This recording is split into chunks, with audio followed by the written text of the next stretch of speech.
The name of the town is Mostar. It's in southern part of Bosnia and Herzegovina. Serbs, Croats, and Bosniaks live there. I had no idea that I was Serbian. My family bought into the idea of Yugoslavia. Marko was a friend of mine from class. He was just so pretty.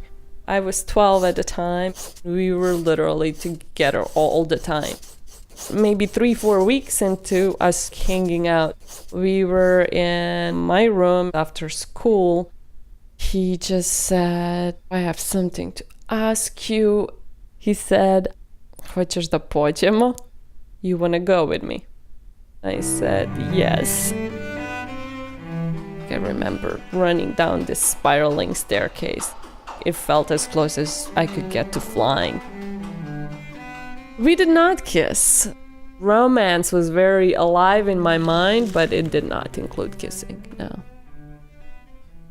It was Friday, April 3rd, 1992. We were in class. They just told us to go home. So I walked to my building. I started walking upstairs. Halfway up, there's just a giant explosion that threw me down the stairs. I begged to go back to the apartment the following day. Half of the building was missing. My room basically didn't have this main wall. I could see the trees below. That night, I decided I really need to get in touch with Marko. I expected him to ask me something, to say, I'm so glad you're alive. We just were completely silent over the phone. That was our last conversation. The situation just kept escalating, and I think my parents had enough.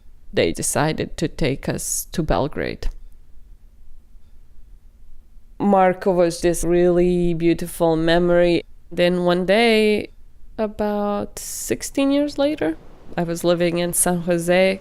I opened my email in the morning before going to work.